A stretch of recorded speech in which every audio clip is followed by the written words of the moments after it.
नमस्कार, मी साक्षी अनासने. Yes Marathi news मध्ये आपलं स्वागत. आता पाहूया एक स्पेशल रिपोर्ट.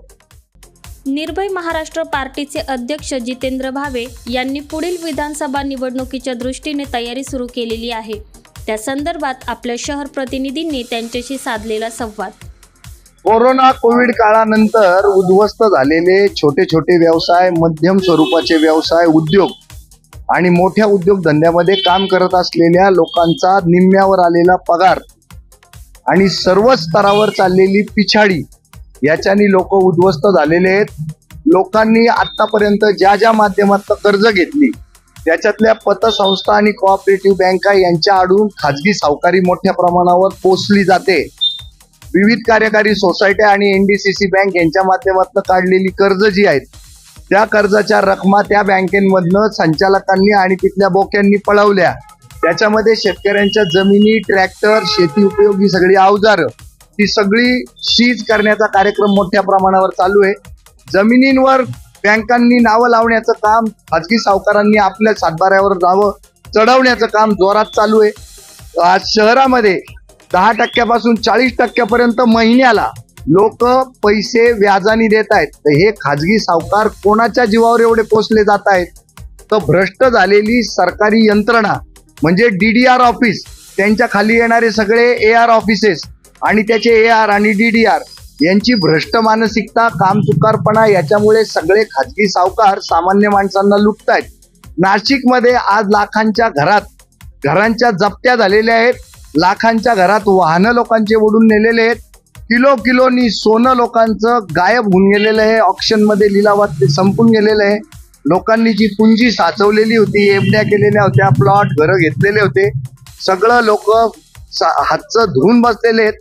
आणि या सगळ्या गोष्टींमध्ये सामान्य माणूस मात्र प्रचंड मोठ्या प्रमाणावर उद्विग्न झालेला आहे. त्याला वाचवणारी यंत्रणा या देशामध्ये अस्तित्वात असूनही ती विकलांग आणि मृतप्राय झालेली आहे. सामान्य माणसाला आज मदत करायला कोण तयार आहे का? निवडून आलेला नगरसेवक आहे का? ग्रामपंचायतीचा सदस्य, सरपंच आहे का? पंचायत समितीचा सदस्य, पंचायत समिती बरोबर जिल्हा परिषदेचा सदस्य, कोणीतरी त्याच्या कामा येतं का? आमदार कामा येतोय का? खासदार कामा येतोय का? आणि ही परिस्थिती कोणी निर्माण केली? सत्ताधाऱ्यांनी आणि विरोधकांनी एकत्र येत निर्माण केली. आज तुम्ही कुठेही मत द्या, सत्ताधाऱ्यालाच मत जातं ते. म्हणजे तुम्ही विरोधी माणसाला जरी मत दिलं तरी शेवटी केंद्रातल्या सत्तेकडेच सगळे जण जात आहेत. मग तुमचं मत देऊन उपयोगच होत नाही. आज आम्ही लोकसभा लढली. या सगळ्या छोट्या छोट्या प्रश्न, छोटे प्रश्न नाही, माणसांना उद्ध्वस्त करणारे प्रश्न आहेत. हे सोडवण्याची पात्रता आमच्या अंगी असून सुद्धा जनतेने तो विचार केला नाही. पण शासकीय यंत्रणा ज्या भ्रष्ट आहेत, ज्या कामचुकार आहेत, त्यांनी काम करणं जरुरी आहे आणि सामान्य माणसाला वाचवणं जरुरी आहे. नोकऱ्या राहिल्या नाही. AIचं भूत आपल्या डोक्यावर आहे. आर्टिफिशियल इंटेलिजन्सच्या माध्यमातून चांगले उच्च विद्या विभूषित, उच्च शिक्षित लोक बेरोजगार होत आहेत. त्याच्यावर कोणी उत्तर काढायला तयार नाही. मग सरळ लोकांना व्याजानं पैसे घेणं आणि जगणं आहे. आणि मग ते जगता मरण येतं. ते हसत स्वीकारावं लागतं आणि करता माणूस घर सोडून ढगात निघून जातोय आणि घरं उद्ध्वस्त होत आहे. याच्यावर काम करणारी यंत्रणा, माझी कलेक्टर साहेबांना विनंती आहे की तुम्ही सगळे जेवढे IAS ऑफिसर आहात, विभागीय आयुक्तांना विनंती आहे की या सगळ्या यंत्रणा कार्यान्वित करा. वेगवेगळ्या बँका त्यांनी जे तगादे लावलेले आहेत, लोक फाशी घेतायत, लोक नदीमध्ये उडी घेतायत, लोक रेल्वे खाली आत्महत्या करतायत. या वाचवण्यासाठी मनापासनं तुमच्याकडे जेवढे हक्क आणि अधिकार आहेत त्याच्या माध्यमातून तुम्ही कर्तव्य करणं जरुरी आहे ना. तुम्ही कर्तव्यच करत नाही आहात. माणसं जगतील कशी? माणसं सरळ मरणाकडेच धावतील. आम्ही फक्त सिग्नलवर एक जाहिरात केली की कर्जबाजारी होणं हा काही गुन्हा नाही. तर जो कर्जबाजारी आहे त्याला वाळीत टाकू नका. सख्या भावानी सख्या भावाशी बोलणं बंद करू नका. बापानी मुलाशी बोलणं बंद नका करू. बायकोनी नवऱ्याशी बोलणं बंद करू नका. त्याला विश्वासात घ्या, त्याला प्रेम द्या, त्याला वाळीत टाकू नका.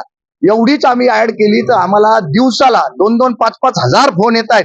किती लोक वैतागलेले असतील आणि उद्विग्न असतील याचा विचार करा. आणि ते फोन उचलून माझा कान तुटायची वेळ आलेली आहे. इतके लोक दुःखी आणि कष्टी आहेत. मग या यंत्रणा करतात का? या यंत्रणांना आम्ही महिन्याला लाख रुपये कशाला पगार द्यायचा? पगारही द्यायचा, वरनं ते लाचही खाणार, वरनं यंत्रणाही गलित गात्र करून ठेवणार. तर या यंत्रणांचा धिक्कार व्हायला पाहिजे आणि जनतेने मतदान काम करणाऱ्यालाच करणं जरुरी आहे. जे लोक 40-40 कोटी 60-60 कोटी जर निवडणुकीवर खर्च करत असतील तर जो पैसा लगाएगा वो तो पैसा कमाएगा. त्याच्यामध्ये कुठे तुमचा सामान्य माणूस? कुठंच नाही. आणि सामान्य माणसाचे हे लक्षातच येत नाही. तो आपलं जातपात, धर्म, पंथ, रंग, लिंग, भाषा, प्रांत, गरीब श्रीमंत, उंच, बुटका, काळा, गोरा या भेदभावात अडकून जातो आणि तो मतदान करतो. आता मतदान घेणाऱ्यांनी घेऊन टाकलं, पडणारा पडून गेला, ते दोघांचा धंदा चालू झाला. ते आता वसुल्यांच्या मागे लागतील, त्यांचे गेलेले पैसे ते कमवतीलच ना. तर जनतेनं पण सजग आणि जागरूक होणं गरजेचं आहे. नाही तर नुसते जितेंद्र भावे जन्माला येतील, मर मर मर मर मरतील आणि एक दिवशी तेच पटकून मरून जातील. मग जनतेने आहे ना हळहळ करण्यात अर्थ नाही. आमचं सरळ असं म्हणणं आहे, आता कारण देऊ नका, मत द्या. मत कारण देऊ नका, मला कारण नका सांगू. आमच्या जातीचे ते होते आणि आमचे ते पाहुणे होते आणि आम्हाला ह्याला पाडायचं होतं, ह्याला निवडून आणायचं होतं. ह्या सगळ्या कारणांनी मी वैतागलोय. कारण नका सांगू. जो काम करणारा माणूस आहे, जो पारदर्शक आहे, जो प्रामाणिक आहे, जो करप्टेड नाहीये, जो क्रिमिनल नाहीये, जो कम्युनल नाहीये, त्याला तुम्ही करा ना मतदान. तसं होत नाही, त्याच्यामुळे सगळं बिघडलंय. सगळ्यांना रात्रंदिवस एकदा तरी विचार येतो, जगून उपयोग नाही, आता सुटका पाहिजे असेल तर मला आत्महत्याच करावी लागेल. हे बदलायचं असेल तर प्रामाणिक व्हा. तर सरदोरीमध्ये तुम्ही मोठं आंदोलन केलं, त्यातनं काही प्रमाणात तुम्हाला त्याच्यात यश पण आलं. अशाच ठिकाणी ट्रॅक्टर फायनान्सचे जे आंदोलन आहे, पोलिसी यंत्रणेने आहे ना प्रचंड इच्छाशक्तीच्या जोरावर बरोबर तुम्हाला त्यांनी काम करायला पाहिजे, हे जरुरी आहे. तुम्हाला कोणाची भीती किंवा काही असं काही धमक्यांचे फोन वगैरे असं काही येत नाही का? भगतसिंगांनी भीती बाळगली होती का? त्यांनी 23व्या वर्षी देह ठेवला. मी आज 56व्या वर्षी जगून राहिलो. मला कंटाळा आलाय जगायचा. हे भ्याड जगणं जे आहे ना ते काही उपयोगाचं नाही. त्याच्यापेक्षा जे राक्षसी वृत्तीचे लोक आहेत त्यांचं निर्दालन करता करता त्यांनीच माझा खून केला तरी चालणार आहे. मला जगून करणार काय? तुम्ही लढून मेलं पाहिजे. आणि जेव्हा तुम्ही लढून जगायचा प्रयत्न करताना तेव्हा जगतातच, मरण येतच नाही. सर, माझा एक प्रश्न होता, हे जे आपण म्हणतो सावकारी प्रॉब्लेम जे तुमच्यापर्यंत येत आहेत ते तुम्ही सॉल्व्ह करतायत निश्चितच, पण याच्यावर काहीतरी परमनंट सोल्युशन काय करू शकतो? परमनंट सोल्युशन काहीच नाही. तुम्ही लोकांना जर गरीब ठेवलं ना, त्यांच्या गरजा जास्त आहेत. लोक खोट्या प्रतिष्ठेच्या आहारी जाऊन, पण यंत्रणा कुठेतरी काम करू शकते ना, सरकारी यंत्रणा करतच नाही काम. तुम्हाला आज परमनंट जॉब दिला ना साहेब, तुम्ही सुद्धा काम करणार नाही. तुम्ही नुसता फुकटचा पगारच खाणार आहे. ही मानसिकता झालेली आहे. बरोबर. ज्यांना ज्यांना परमनंट जॉब मिळतो, तुमच्या नात्यात जेवढे गव्हर्नमेंट अधिकारी आहेत, कर्मचारी, काम करता का ते? पण ते तुमचे नातेवाईक आहे म्हणून तुम्ही त्यांना बोलत नाही. ते फुकटचा पगार खाऊन घरी बसलेले आहेत. बरोबर. तर त्या प्रत्येक अशा फुकटचा पगार खाणाऱ्याला देशद्रोही म्हणायला शिका. आपला बाप का असे ना त्याला म्हणा, तू फुकटचा पगार का आणतो? तिथं का बरं झक मारत नाही 10 तास? तू काम कर आणि त्याचा पगार आणि त्याच्यावर आम्हाला पोस.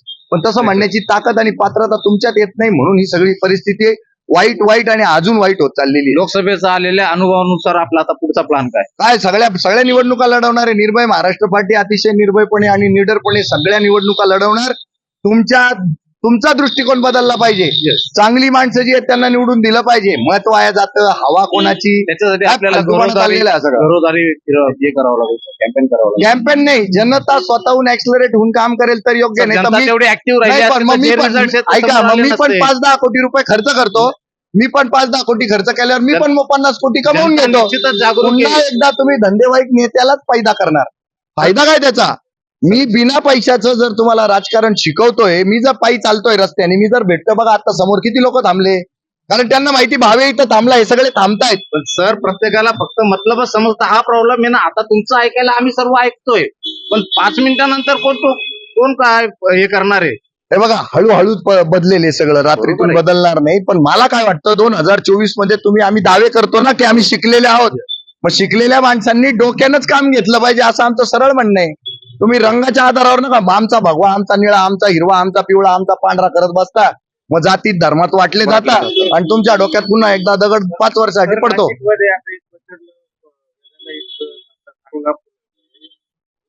गुजरात मधून आहेत, महाराष्ट्रात गुटखा बंदी आहे.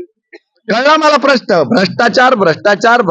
मी तुम्हाला जे सांगितलं ना, तुमचा सख्खा मोठा भाऊ जर पोलिसात असेल, महसूल खात्यात असेल, कुठल्या सरकारी खात्यात असेल आणि तो काम न करता जर पगार खात असेल ना, त्याला माझा मोठा भाऊ, सख्खा मोठा भाऊ देशद्रोही आहे हे म्हणायला शिका, तर तो गुटखा बंद होईल. नाही तर नाही बंद होणार. तुम्ही काय करता?